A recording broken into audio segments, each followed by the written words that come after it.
Meet the Ninja Power Duo Immersion Blender and Whisk and unlock a hassle-free blending experience with less splatter. Equipped with PanProtect and SplatterShield, this immersion blender enables scratch-free blending, and that keeps ingredients in the pot and off the countertop. This two-in-one system combines immersion, blending, and electric whisking into one powerful device. The Ninja Power Duo comes with a 750 peak watt power base, immersion blender, arm attachment with PanProtect and SplatterShield, rapid whisk attachment with adapter, 4-cup blending vessel. For blending, start by connecting the immersion blender attachment to the power base by lining up the arrows and pushing the attachment onto the power base to lock it in place. Then plug the unit in. Make sure you use a container large enough to fully submerge the blender bell in the ingredients, with ample room in the container to avoid overflowing. We recommend a cooking pot, large measuring container, or the included blending vessel. When you're ready to begin blending, start with the blender bell submerged in the ingredients and hold the power button down.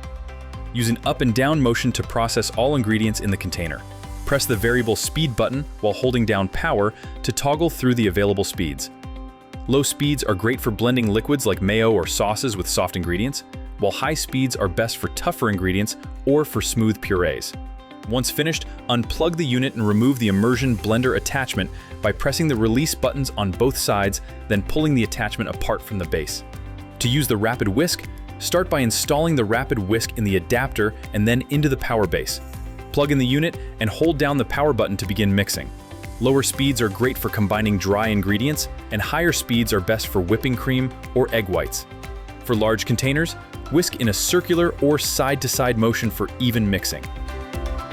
When it comes time to clean, you can wipe the power base and rapid whisk adapter with a clean, damp cloth. There are two ways to wash the immersion blender attachment, rapid whisk, and blending vessel. Either hand wash with warm soapy water, or place those accessories in the dishwasher. We recommend washing on the top rack. Looking for more recipe inspirations or have more questions? Visit ninjakitchen.com to find everything you're looking for.